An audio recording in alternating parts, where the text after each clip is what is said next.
Nature Mantra BP sugar thyroid reversal nature మంత్రతో సాధ్యం.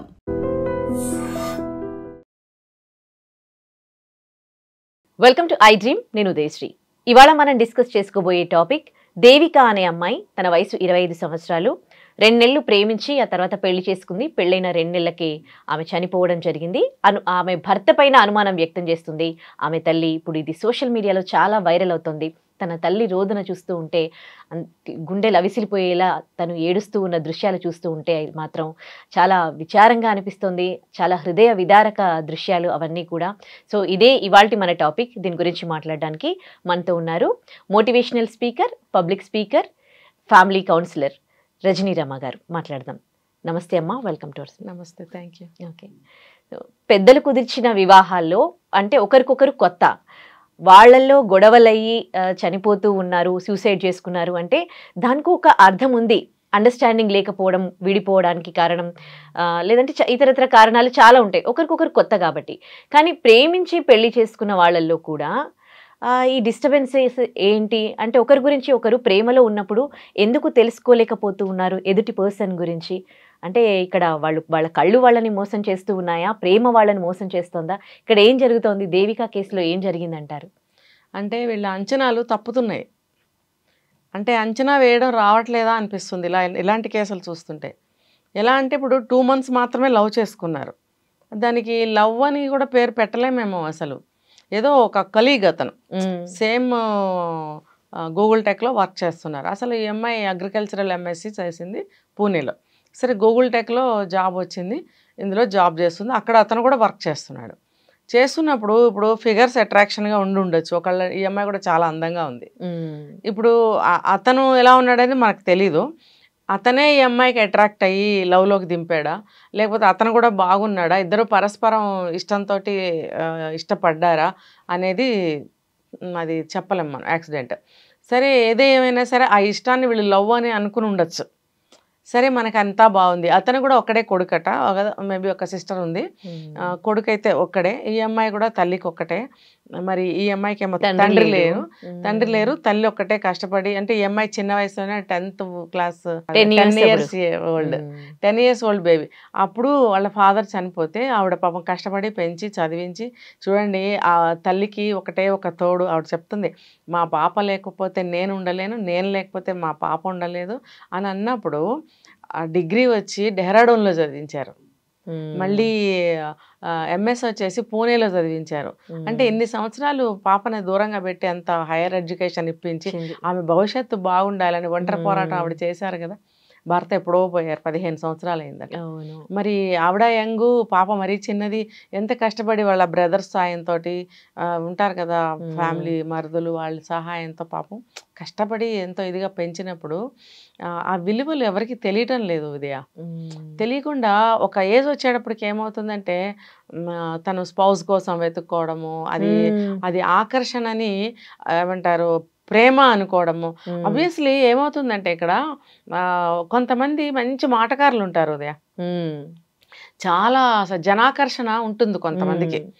దాంతో అది మాట ద్వారా కావచ్చు, వాళ్ళ రూపం కావచ్చు, బాడీ కావచ్చు, బాడీ లాంగ్వేజ్ కావచ్చు, ఏదైనా జాబు డబ్బు ఏదైనా సరే వాళ్ళకి జనాకర్షణ అనేది ఉంటుంది వాళ్ళకి, వాళ్ళ జాతకంలో. దాన్ని కాదనటానికి లేదు. ఇప్పుడు అందరు చుట్టూ తిరగచ్చుగా, కొంతమంది చుట్టూనే ఎందుకు తిరుగుతారు? వాళ్ళకి జనాకర్షణ అనేది జాతకంలో ఉంటుంది, యోగం, జనాకర్షణ యోగం ఉంటుంది కొంతమందికి.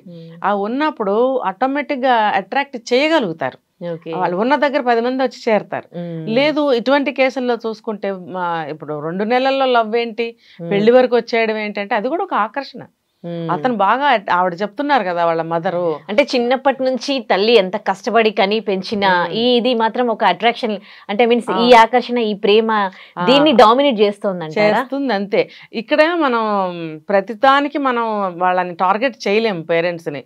ఇప్పుడు ఆవిడ ఏం చేశారో చెప్తున్నారు, ఆవిడే హృదయ విదారకంగా ఏడుస్తున్నారు, చెప్తున్నారు, చాలా గారాభంగా పెంచుకున్నాను, చాలా అపురూపంగా పెంచుకున్నాను.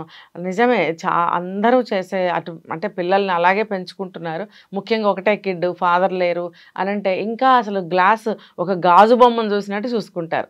ఎందుకంటే ఇంకెవ్వరు లేరు కదా, ఎవరి ప్రేమ దక్కట్లేదు, నేనే ఆ ప్రేమ అంతా ఇవ్వాలి అనుకుంటారు. అదే చెప్తుంది ఆవిడ.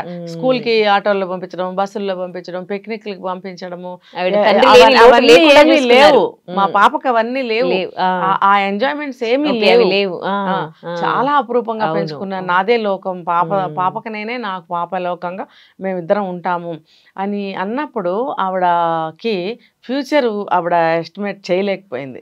ఏంటంటే పాపని ఒక్కదాన్నే పెంచుతున్నప్పుడు ఫ్యూచర్లో తను ఎలా ఎదుర్కోవాలి సమాజాన్ని కానీ, సెల్ఫ్ పరిస్థితులే కానీ, తన విషయాలు కానీ, ఏదైనా సంసారిక జీవితంలో కానీ ఎటు నుంచి అయినా సరే తను ఎలా ఎదుర్కోవాలి అనే విషయాలు నేర్పారా లేదా అనేది తెలియదు.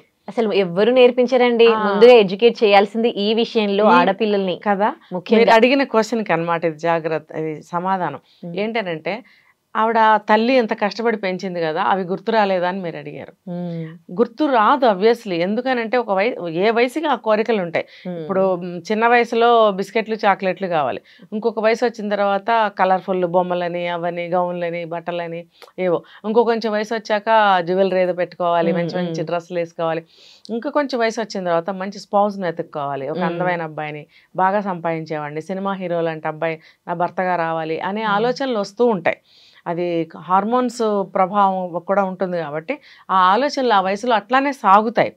సాగినప్పుడు తల్లిని మర్చిపోవడం కాదు, తనకేం కావాలో తను సెర్చింగ్ లో ఉంటుంది, అమ్మాయి అయినా అబ్బాయి అయినా సరే. ముఖ్యంగా ఆడపిల్లల కళలు, ఆశలు చాలా కలర్ఫుల్గా ఉంటాయి.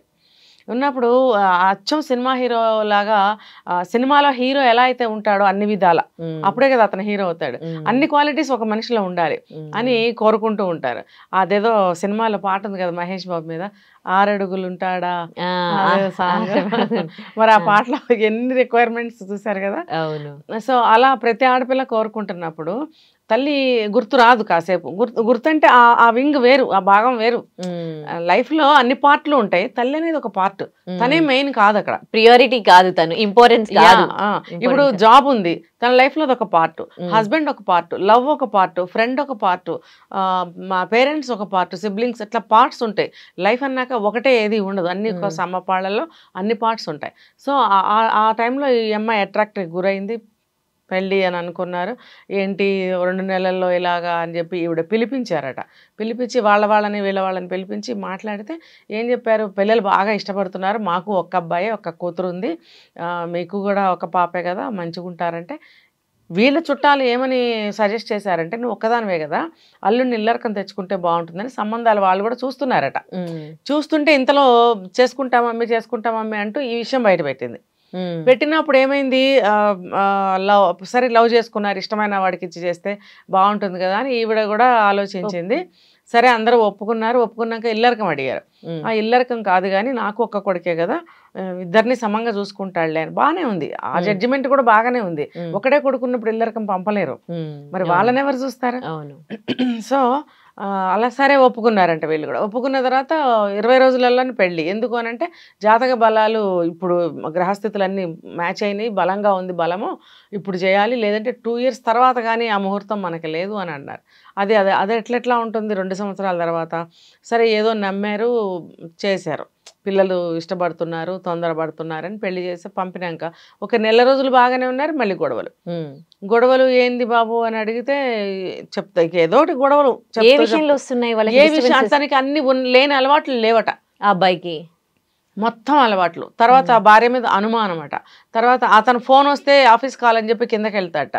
కిందకి వెళ్ళినాక మళ్ళీ మీదకి వచ్చినాక అంటాడట, అనడం కదా, రాక్షసుడిలాగా బిహేవ్ చేస్తాడట. అవతల కాల్ ఎవరిది అని అన్నప్పుడు ఆడవాళ్ళకి అనుమానం వస్తుంది, ఎవరో వేరే రిలేషన్ ఏమన్నా ఉన్నదా, తనకి అక్రమ సంబంధం ఉందా, కిందికి వెళ్ళాల్సిన అవసరం ఏముంది, వెళ్ళి వచ్చిన ప్రతిసారి ఇట్లా బిహేవ్ చేస్తాడు. ఇప్పుడు అట్లాంటి సంబంధాలు ఏమైనా ఉంటే కాల్స్ అనేవి ఫ్రీక్వెంట్ గానే వస్తుంటాయి. ఫ్రీక్వెంట్ గా వచ్చిన ప్రతిసారి ఇలా బిహేవ్ చేస్తుంటే అనుమానం బలపడుతుంది. ఇంకా కొట్టడము, తిట్టడము, పెద్ద పెద్ద గొడవలు. ఇక ఇంటికి పిలిపించి ఏంది బాబు ఇలా అంటే, లేదు ఇంకెప్పుడు ఇట్లా జరగదు అది ఇది అన్నాడు. ఎందుకు అసలు అంటే, మీ ఇల్లు మాకు రాయండి అని కూడా అడిగిండట. అది ఏ సందర్భంలో రాయమన్నాడు, ఎన్నిసార్లు కలిసినాక ఈ మాట అడిగాడో మనకు తెలియదు. ఆవిడ అన్నదంటే, నేను ఉన్నది ఒక్కదాన్ని, నేను చనిపోయినాక అంతా మీదే కదా, నేను ఉండాలి కదా, ఉన్నంత వరకు ఇల్లు కావాలి కదా, నేను ఇప్పుడు అట్లా ఇవ్వలేను రాయలేను అని అన్నదట. మేము ₹1,00,00,000 ఇచ్చామన్నాడట. ₹1,00,00,000 ఎక్కడిచ్చావు, పేపర్లు ఏమైనా ఉంటే తీసుకురా అని అన్నదంట. ఇంకా దాంతో వీళ్ళకి కొద్దిగా వాదన అయింది, పెద్దగా ఏం కాలేదు. సరే పాపని ఇక్కడ పెట్టి వెళ్ళు, మళ్ళీ వస్తుందిలే తర్వాత నువ్వు వెళ్ళిపో అంటే, లేదు నేను తీసుకెళ్తాను, ఏమన్నా వస్తే మేము చూసుకుంటాంలే, ఈసారి ఇట్లా రాకుండా చూసుకుంటామంటే, అంటే చూసుకుంటానంటే అర్థమైంది సర్దుకుంటాననా లేకపోతే ఏమన్నా చేస్తానని అంటున్నావా అని అడిగిందట ఇవిడ. లేదు మీరు పొరపడుతున్నారు, నేను మంచిగా చూసుకుంటా అట్లా అట్లా. వెళ్ళిన కొద్ది రోజులకే పాప ఏడుస్తూ ఫోన్ చేయడము, నేను వస్తా మమ్మీ, భోజనం చేస్తాము ఇద్దరము, చేసి మళ్ళీ వెళ్ళిపోతాము, వచ్చినప్పుడు చెప్తానని అన్నదట. తెల్లవారి పొద్దునే ఫోన్ ఏంది ఇట్లా హ్యాంగ్ చేసుకుందని ఎవరో ఎస్ఐ ఫోన్ చేసిందట. ఇంతలోనే ఎందుకు హ్యాంగ్ చేసుకుంది, నాతో బాగానే చెప్పింది అన్ని విషయాలు అని ఈవిడ ఎంక్వైరీ తీసింది. ఏందని అంటే ఈ కోపతాపాల మీద ఈమె బాగా కొట్టి తర్వాత హ్యాంగ్ చేసి తర్వాత వాళ్ళ చెల్లిని బావని పిలిపించుకొని ధైర్యం కోసమా లేకపోతే సలహా కోసం మనకు తెలియదు, వాళ్ళని పిలిపించుకున్నాడట. మళ్ళీ వాళ్ళు ఉండగానే చేసిండా వెళ్ళినాక చేసిండా ఏమైనా కానీ ఇప్పుడు అరెస్ట్ అయితే అవుతాడు. అతని ఫోన్లో నుండే ఫోన్ చేసిండట ఎస్ఐ. మరి అతనైతే అరెస్ట్ అయితే అనుమానాస్పద స్థితిలో అందరినీ అరెస్ట్ చేస్తారు కదా, చేస్తారు. నిజంగానే ఆమె సూసైడ్ చేసుకుని ఉంటే ఆయన తప్పు లేకుంటే ఆయన డైరెక్ట్ ఇట్లా జరిగింది అని ఏడ్చుకుంటూ ఏదో కాల్ చేయొచ్చు డైరెక్ట్ గా, పిఎస్ కి కాల్ చేసి అదంతా ఎట్లా జరిగిందో మనకు తెలియదు. పోలీసులు అయితే వచ్చారు. ఇంకా మొత్తానికి ఇట్లా అయింది. ఏంటంటే ఆడపిల్లలు తొందరపడుతున్నారు. ఇప్పుడు సూసైడ్ అంటారా లేకపోతే సూసైడ్ కాదు అని ఆవిడ అనుమానం చెప్తున్నారు. వాడే దెబ్బలున్నాయి, ఒళ్ళంతా ఫోటో కూడా మనకు చూపించారు, దెబ్బలున్నాయి. తర్వాత బ్యాడ్ స్మెల్ వస్తుందంట, బాడీ బ్లడ్ అంతా కనిపిస్తుంది అక్కడ. తర్వాత హ్యాంగ్ చేసుకుంటే మరి అంత బ్లడ్ ఏమి రాదు. బ్యాడ్ స్మెల్ రావడం ఏంటి, అదే అనుమానం. బ్యాడ్ స్మెల్ ఎందుకు వస్తుంది, అది ఎక్స్పైర్ అయిపోయినట్టుగా అనిపిస్తుంది. ఎప్పుడు చంపి ఎప్పుడు మనకి చెప్పారు అనేది, అంటే వాళ్ళ మదర్ చెప్తున్నారు కదా నైట్ 9 o'clock. బ్యాడ్ స్మెల్ ఎందుకు వస్తుంది నాకు అర్థం కాలేదు, అది మళ్ళీ మనకి అప్డేట్ రావాలి. ఆవిడ అదే అనుమానం చేస్తున్నారు. పోస్ట్ మార్టం పంపించాలి, రిపోర్ట్ అది రావాలి, తర్వాత మనకి కేసు అది నడవాలి, మాకు అనుమానంగా ఉందని ఆవిడ చెప్తున్నారు. అయితే అది కూడా ఏంటంటే అదేదో పోస్ట్ మార్టం వేరే కంప్లైంట్ ఏదో ఇచ్చింది ఆవిడ, అది జరగదు, ఓన్లీ పోస్ట్ మార్టంకి పంపిస్తామని అన్నారట. పోస్ట్ మార్టం అది జరగదు ఏమో మరి, అదే ఆవిడ అన్ని అనుమానాలు వ్యక్తం చేస్తున్నారు. ఇప్పుడు పోస్ట్ మార్టం జరిగిన తర్వాత రిపోర్ట్స్ రావాలి, దాని ఫర్దర్గా ఎట్లా ప్రొసీడ్ అవుతారో చూడాలి. కానీ అమ్మాయిలు ఈ సందర్భంగా తెలుసుకోవాల్సింది ఏంటంటే మన స్థితిగతులు, మన కుటుంబ పద్ధతులు ఇవన్నీ గుర్తు పెట్టుకోవాలి. ప్రేమ అంటే ఇప్పుడు 2 నెలలకి ముక్కుమాన్ తెలియని వాడు ఏంటో మనకు తెలియదు. మరి అతను ఎస్ఐ జాబ్ వస్తే కూడా వదులుకున్నాడట. ఎందుకు వదులుకోవాల్సి వచ్చిందని ఈవిడ అడిగిందట. మంచి జాబు, డైరెక్ట్ ఆఫీసరు, మరి గవర్నమెంట్ జాబు, పవర్ఫుల్ జాబు, ఎందుకు వదులుకున్నామంటే మాకు ఇష్టం లేదు అన్నారంట. అంటే ఏమై ఉంటుంది అని సరే, అదేనా పెద్ద చిన్న విషయం అనుకోండి, కొంతమందికి ఇష్టం ఉండదు. ఇది 2 లక్షల రూపాయల జాబు కాబట్టి గూగుల్ టెక్లో జాయిన్ అయ్యాడు, అంతవరకు బాగానే ఉంది. కానీ చిన్న వయసులో అన్ని హ్యాబిట్స్ ఏంటి అబ్బాయికి? మరి ఒకటే కొడుకని గారాబం చేశారా, లేకపోతే బయట తిరిగి ఫ్రెండ్స్తో అట్లా అలవాటు చేసుకున్నాడా? ఏమైనా సరే ప్రేమించే ముందు అతని అన్ని తెలుసుకోవాలి. ఫేస్లు చూసి అట్రాక్ట్ అయిపోతున్నారు, దగ్గరగా మూవ్ అవ్వాలి. నటిస్తారమ్మా కొంతమంది, నటిస్తే కూడా మనం కనిపెట్టలేము. కానీ ఇలాంటి పిల్లలు ఆ ఏజ్ వాళ్ళకి అట్రాక్ట్ అయిపోతూ ఉంటారు. కానీ యాజ్ ఏ పేరెంట్స్ బాధ్యత ఏంటండి అంటే ఈ ఏజ్ లో ఈ అట్రాక్షన్ ఉంటుంది, మీరు జాగ్రత్తగా ఉండండి, వీటిని ట్రస్ట్ చేయొద్దు అని చెప్పాల్సిన బాధ్యత కూడా పేరెంట్స్ కి ఉంది కదా. కానీ ఆ ఏజ్ లో చెప్పకూడదు ఉదయ, చెప్పొద్దంటారా? 12-13 years నుంచే లేదు, ఒక 15-16 years నుంచే స్టార్ట్ చేయాలి. ఏంటంటే నెక్స్ట్ కమింగ్ డేస్లో ఏజ్ పెరిగే కొద్దీ ఆలోచనలు అటే వెళ్తాయి కాబట్టి అక్కడి నుంచి నేర్పుకుంటూ రావాలి. ఎవరిని ప్రేమిస్తున్నారు, లేకపోతే ప్రేమలో ఉన్నటువంటి లాభాలేంటి, నష్టాలేంటి, కుటుంబం ఏంటి, ఎవరిని ట్రస్ట్ చేయొచ్చు, ఎవరిని చేయొద్దు. ఇంకొకటి ఏంటంటే జెనెటికల్గా కొన్ని ప్రాబ్లమ్స్ ఉంటాయి, హెల్త్ ఇష్యూస్ ఉంటాయి. అవి తెలియకుండా పెళ్ళిళ్ళు చేసుకుంటే పుట్టిన పిల్లలకు కూడా అట్లాంటి వంకర్లు ఏమన్నా వచ్చే ఛాన్సెస్ ఉంటాయి. మొన్న కూడా మనం చూసాం, ట్విన్స్ పుట్టితే ఆ పాపకి మాటలు వచ్చాయి, బాబుకి మాటలు రాలేదని అమ్మాయిని కొట్టడం తిట్టడం చేస్తే అమ్మాయి సూసైడ్ చేసుకుంది. మనమే చేసాం ఆ వీడియో. అంటే జెనెటికల్ ప్రాబ్లమ్స్ ఉన్నాయా లేదా, వంశం అటు 7 తరాలు చూడాలంటారు. 7 తరాలు కదా ప్రజెంట్ ఉన్నప్పుడు, వెనక 2 తరాలు అయితే మనకు కనిపిస్తూనే ఉంటాయి. తను, తల్లిదండ్రులు, తాతలు, మూడైతే కనిపిస్తూ ఉంటాయి కదా. మూడిట్లో ఏమైనా హెల్త్ ప్రాబ్లమ్స్ ఏమైనా ఉన్నాయా, వాళ్ళ కుటుంబ పరంగా ఏమన్నా చరిత్రలు ఏమన్నా ఉన్నాయా, బ్యాడ్ ఆర్ గుడ్? గుడ్ అయితే పర్వాలా, బ్యాడ్ ఏమన్నా ఉంటే మనం కనుక్కోవాలి. కొంతమందికి ఇవాళ రేపు పోలీస్ స్టేషన్లకు వెళ్ళడం కేసులు కామన్ అయిపోతున్నాయి. అది ఫర్దర్గా ఫ్యూచర్లో అలా కేసులు ఉంటే కూడా కొన్ని ప్రాబ్లమ్స్ వస్తాయి. ఇలాంటివి కొన్ని తెలుసుకోవాలి. అసలు వాళ్ళ ఫ్యామిలీ మంచిదవునా కాదా, ఇవన్నీ తెలుసుకునే ఛాన్సెస్ లవ్ మ్యారేజెస్లో చాలా తక్కువ ఉంటాయి. ఓకే, మీరు ఇందాక అన్నారు కదా, అంటే మెచ్యూర్ అయ్యే టైంకి వాళ్ళకి ఆడపిల్లలకి హార్మోన్స్ చేంజెస్ వస్తూ ఉంటాయి, ఒక అట్రాక్షన్ అనేది పుడుతూ ఉంటుంది. ఆ టైంకి మీరు ఒక ఫ్యామిలీ కౌన్సిలర్గా మీరు ఇచ్చే సజెషన్స్ ఏంటండి? ఎందుకంటే ఇది మస్ట్గా అందరూ వాచ్ చేయాలి. ఆడపిల్లలకి పేరెంట్స్ ఏం చెప్పాలి, ఆడపిల్లలు వాళ్ళు ఎట్లా ఏం విషయాలు తెలుసుకోవాలి? ఓకే, నేను ఒక 100 స్టూడెంట్స్కి రెగ్యులర్గా పర్సనాలిటీ డెవలప్మెంట్ క్లాసెస్ తీసుకునేదాన్ని. అంటే ఒక ఒక సెషన్గా ఒక పీరియడ్లో తీసుకున్న ఒక 100 పీపుల్ని, స్టూడెంట్స్ని తీసుకున్నప్పుడు ఫస్ట్ క్లాస్ నుంచి డిగ్రీ వరకు ఉన్నారు. ఇంకా చెప్పాలంటే మ్యారేజ్ అయిన వాళ్ళు కూడా ఉన్నారు అందులో. వీళ్ళు 100 మందికి నేను క్లాస్ తీసుకున్నప్పుడు ఏం జరిగిందంటే వాళ్ళ మైండ్ కంప్లీట్ డైవర్ట్ అయిపోయింది. ఎలా అంటే మార్నింగ్ టు ఈవినింగ్ స్కూలు, తర్వాత నా దగ్గరికి రావడము, ఇవి నేను చెప్పే విషయాలన్నీ చాలా మంచి మంచివి కోట్స్ చెప్తూ ఉండేదాన్ని, విషయాలు చెప్పేదాన్ని, నాలెడ్జ్ ఇస్తూ ఉండేదాన్ని. ఇస్తున్నప్పుడు వాళ్ళ ఇంటికి వెళ్ళిన తర్వాత ఏమవుతుందంటే వాళ్ళకి స్కూల్ హోంవర్క్ చేసుకోవడము, నేను చెప్పిన విషయాలన్నీ లోపల బాగా డ్రిల్లింగ్ అవుతూ ఉంటాయి వాళ్ళకి. ఆపస్లో ఏమవుతుందంటే డిస్కషన్స్ అనేవి చేసుకుంటారు వాళ్ళు ఇంట్లో. ఇలా ఇలా మా మేడం ఇట్లా చెప్పారు, ఇట్లా అంటే మైండ్లో ఖాళీ అనేది ఉండదు. ఆ ఏజ్లో వాళ్ళని వాళ్ళని అంటే ఏమల్లంటే టైట్ చేసి పెట్టాలి వాళ్ళని, బ్రెయిన్లో ఖాళీ ఉంచకూడదు. వాళ్ళకి ఏదో ఒకటి నేర్పిస్తూ ఉండాలి. అంటే మైండ్ డైవర్షన్ పెట్టాలి వాళ్ళకి. పెట్టినట్టయితే వాళ్ళకి స్కూలు చదువు ఇవి తప్పితే తినడం, ఇంట్లో వాళ్ళతో మాట్లాడడం లాంటివే ఉండాలి వాళ్ళకి. ఉన్నప్పుడు ఆ ఏజ్లో వేరే ఆలోచనలు రావు వాళ్ళకి, ఎందుకంటే ఇంట్రెస్ట్ ఇందులో ఉంది వాళ్ళకి. నేను చెప్పిన విషయాలు కూడా అటువంటివే వాళ్ళకి. అవన్నీ కూడా వాళ్ళు అవపాసన పట్టినట్టుగా బ్రెయిన్లో బాగా తీసుకునేవారు. తీసుకునే కొన్ని సంవత్సరాలు అనమాట. వాళ్ళకి ఒక సర్టెన్ ఏజ్ వచ్చే వరకు ఒక 5-6 సంవత్సరాలు అక్కడి నుంచి వాళ్ళని టైట్ చేసినట్టయితే ఈ విషయాల్లో వాళ్ళ మైండ్ ఇందులోనే ఉంటుంది. అంటే ఒక ఎథిక్స్ అనమాట. ఒక మన కల్చర్స్, ఎథిక్స్, తర్వాత మనం ఎలా ఉండాలి, మన పర్సనాలిటీ ఎట్లా డెవలప్ చేసుకోవాలి, ఏం పనులు చేస్తే మన పర్సనాలిటీ దిగజారిపోతుంది, ఏం చేస్తే మన పర్సనాలిటీ డెవలప్ అవుతుంది, మన పర్సనాలిటీ డెవలప్ చేసుకోవటం వల్ల మనం ఎలా ఎదుగుతాము, సమాజంలో ఎలా నిలబడతాము, మనం అది ఆ పర్సనాలిటీ కనుక డెవలప్ చేసుకోకపోతే మనం ఎలా లీస్ట్ స్టేజ్లో నిలబడిపోతాము, అభాగ్యుల లిస్టులో ఎలా చేరిపోతాము.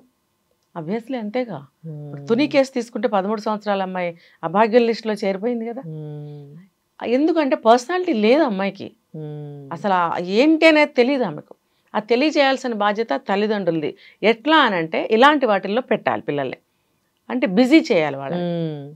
అటు ఇటు అట్రాక్ట్ కాకుండా వాళ్ళకి ఏదో క్లాస్ కి ఏదో ఒక అదే అదర్ కరికులం యాక్టివిటీస్ అవి చేయించాలి. ఇంకా దానికి చదువుకు పరంగా బుక్ చేసేయకూడదు పిల్లల్ని, బ్రెయిన్ వేడెక్కిపోతుంది. నేను తీసుకున్న క్లాసెస్ చాలా ఏమంటారంటే స్వేచ్ఛాయుతంగా, జోవియల్ గా, చాలా ఇంట్రెస్టింగ్ గా. వాళ్ళు వెళ్ళమంటే వెళ్ళేవారు కాదు, ఇంకా ఉంటాననేవారు. ఏదైనా చిన్న యాక్టివిటీ ఇస్తే కూడా ఇంటికి వెళ్ళి చేసుకుని రమ్మంటే మళ్ళీ ఇక్కడే చేసి వెళ్ళేవారు. అంత ఇంట్రెస్ట్ గా వెళ్ళేవారు కాదు. సో నేను డిన్నర్ చేయాలో లంచ్ చేయాలో అంటే తప్ప వెళ్ళేవాళ్ళు కాదు. సో అట్లా నేను ట్రైన్ చేసినందుకు నాకు అవార్డు కూడా వచ్చింది. సో అంటే ఇంకా ఇంకా ఏంటంటే వీళ్ళకి ఆ ఏజ్తో వస్తున్నటువంటి మార్పులు కొన్ని ఉంటాయి. వాటి గురించి ఇంట్లో తల్లిదండ్రులు కూడా చెప్తూ ఉండాలి. అఫ్కోర్స్ నా క్లాసెస్లో నేను కూడా చెప్పాను. దానివల్ల ఏంటంటే ఇది సహజంగా ఉంటుంది. ఇప్పుడు 5 ఏళ్ళప్పుడు ఎంత ఉంటాను, 10 ఇయర్స్లో ఎంత ఉంటాను, 15కి అంత ఉంటాను. ఇది ఎంత న్యాచురల్గా అయితే గ్రో అవుతున్నామో, ప్రతి విషయం హెయిర్ తీసుకోండి, ఇంకోటి తీసుకోండి, మన చదువు క్లాసెస్ తీసుకోండి, మనం గ్రో అవుతూనే ఉన్నాం కదా. గ్రో అవుతూ ఉన్నప్పుడు మన ఆలోచనలు వేరే వేరే వాటి వైపు కూడా అలా వెళ్తూనే ఉంటాయి. వెళ్తూ ఉన్నప్పుడు వాటిని ఎలా మనం డైవర్ట్ చేయాలి, ఎలా కంట్రోల్ చేసుకోవాలి, దీనివల్ల వచ్చే నష్టం ఏంటి, అసలు ఫ్యూచర్లో మనకు ఉండేదే అది మ్యారేజ్, హస్బెండ్, సెక్స్, ఇవన్నీ త్రూ అవుట్ లైఫ్ ఉంటూనే ఉంటాయి. కానీ ఈ పీరియడ్, ఈ ఏజ్, నేర్చుకునే అవకాశం మనకి అప్పుడు ఉండదు. ఇలా ఎందుకు అనే వాటికి సమాధానాలు పిల్లలకి దొరికినట్టయితే వాళ్ళ మైండ్ చాలా కంట్రోల్లో పెట్టుకోగలుగుతారు వాళ్ళు. ఇది స్కూల్స్లోనూ చేయట్లేదు, ఇంట్లో తల్లిదండ్రులకు అసలు తెలీదు. చేయట్లేదు అని నేను బ్లేమ్ చేయను, వాళ్ళకి తెలీదు, చాలా మందికి తెలియదు. అంటే వాళ్ళు కూడా జాబ్లు అవి ఇవి అని బిజీ అయిపోయి వీళ్ళు స్కూల్కి వెళ్తున్నారు కదా, ఏదో అంతే ఇట్లా మెకానికల్ గా వెళ్ళిపోతూ ఉన్నారు. సో వాళ్ళ వైఫ్ అండ్ హస్బెండ్ కే గొడవలు వస్తుంటాయి. కొంచెం అంతా తెలిస్తే అది చెప్పే తీరిక లేదు, వాళ్ళకి చెప్పాలని ఉండదు. ఇంకా వాళ్ళకి ఎడ్యుకేషన్ ఎక్కడి నుంచి వస్తుంది? పేరెంట్స్ నుంచి రావాల్సిన పేరెంటింగ్ ఎడ్యుకేషన్ అనేది ఇంటి నుంచి స్టార్ట్ అవ్వాలి. అది అక్కడ లేదు. ఇప్పుడు నాలాంటి వాళ్ళు ఎంతమంది క్లాసులు తీసుకుంటున్నారో నాకు తెలియదు. నేనైతే చాలా ఇయర్స్ చేశాను దీన్ని. ఎంతో మంది స్టూడెంట్స్ నా చేతిలో నుంచి మంచి షైన్ అయ్యి బయటకు వెళ్ళి ఇప్పటికీ కాల్స్ చేస్తారు నాకు. అయితే అది ఉండాలి. ఇంకొకటి ఆ ఏజ్ వైజ్ గా వాళ్ళకి ఇప్పుడు 16 years ఏజ్లో వాళ్ళకి ఏమి ఆలోచనలు ఉంటాయి, ఏం రిక్వైర్మెంట్స్ ఉంటాయి, వాటి గురించి చెప్పడము, ఏం అవసరమో అదే ఇవ్వడము. ఇప్పుడు ఇవ్వను అన్నదానికి రీజన్ చెప్పాలి వాళ్ళకి. ఇది ఎప్పుడు నీకు అవసరం, అది నేను అప్పుడు ఇస్తాను, బట్ ఇస్తాను, ఇది కాదు పీరియడ్ అడిగిందల్లా ఇచ్చుకోకుండా. అవును, ఈ డిగ్రీ కంప్లీట్ అయిపోయి ఇంటర్ అయిపోయి డిగ్రీలోకి వచ్చినప్పుడు, డిగ్రీ అయిపోయి బయటకు వచ్చాక ఆ ఏజ్లో నెక్స్ట్ ఫ్యూచర్ మ్యారేజ్ గురించి, లవ్ గురించి వాళ్ళకి ఇంట్రడక్షన్ ఇవ్వాలి వాళ్ళకి. ఇంకొకటి, ఇంట్లో తల్లిదండ్రులము మనము మన బిహేవియర్ ద్వారా వాళ్ళు నేర్చుకునేటట్టుగా అమ్మా నాన్న ఇద్దరు ఉండాలి. మనం కూడా లవ్ చేసుకోవాలి ఇక్కడ. అది వాళ్ళు చూస్తారు. ఈ బాండ్ ఎంత స్వీట్గా ఉంది, అమ్మా నాన్న ఎంత బ్యూటిఫుల్గా ఉంది, అలా ఇద్దరు హ్యాపీగా ఉంటూ జోకులు వేసుకుంటూ ఆ నాన్న అమ్మతో కలిసి ఏదన్నా చేయడము, అమ్మ మళ్ళీ నాన్న మీద ఏదైనా జోక్ వేయడం, ఇద్దరు నవ్వుకోవడం అనేది చాలా హృదయంగా ఆనందంగా, అరే నాకెప్పుడు వస్తుంది ఈ రోజు అనే విధంగా వాళ్ళ ముందు మనం ప్రవర్తించాలి. అబ్బాయి అయినా సరే తన భార్యని ఫ్యూచర్లో ఎలా చూసుకోవాలనేది ఇక్కడ నేర్చుకోవాలి. ఇవన్నీ ఇంటి నుంచి వస్తే కనుక లవ్ జోలికి వెళ్ళరు. ఇంకోటి, ఒకవేళ నువ్వు లవ్ చేయదలుచుకుంటే ఎలాంటి అమ్మాయిని చేయాలి, ఫ్యామిలీ ఏంటి, ఆమె ఆరోగ్య పరిస్థితులు ఏంటి, ఆమె మనస్తత్వం ఏంటి, ఆమె ఇష్టాలు ఏంటి, ఆమె నీ నుంచి ఏం కోరుకుంటుంది, ఇవన్నీ కూడా బాగా స్టడీ చేసుకోవాలి. అంత టైం ఎక్కడిస్తున్నారు ఉదయ్? అస్సలు లేదు కదా. 1 monthకి 2 monthsకే 6 monthsకే లవ్ అయిపోయింది, పెళ్లిలోకి వచ్చేస్తున్నారు. అసలు లవ్ అంటే ఏంటో వాళ్ళకి తెలియదు, పెళ్లి అంటే ఎలా ఉంటుందో తెలియదు, మ్యారిటల్ లైఫ్ ఎలా ఉంటుందో తెలియదు. సో ఇలాంటివి జరుగుతుంటాయి. అదే attractions, nothing but an attractions. Okay, అందరూ ఎడ్యుకేట్ అవ్వాలి ఈ విషయంలో అని కోరుకుందామండి. థ్యాంక్ యూ సో మచ్, చాలా వాల్యుబుల్ థింగ్స్ చెప్పారు. నిజంగా ప్రస్తుతం ఉన్నటువంటి సమాజం దేనికి ప్రయారిటీ ఇస్తుంది? ఆర్థిక సంబంధాల చుట్టూ మాత్రమే తిరుగుతుంది. మళ్ళీ ఎన్నికలంగానే చాలా విరక్తి కలుగుతాను. మంచి అనిపిస్తుంది కదా, లేడీస్ కూడా ఛాలెంజింగ్ జాబ్స్ చేసినప్పుడు చాలా బాగుంటది. ట్రాఫిక్ అసిస్టెంట్స్ గా నియమించిన ట్రాన్స్జెండర్స్ అందరితో సాల్యూట్ చేయించుకుంటున్నారు. ఫుడ్ డెలివరీ ఇవ్వటానికి వెళ్ళినటువంటి డెలివరీ బాయ్ అనిల్ పై కళ్ళ ముందు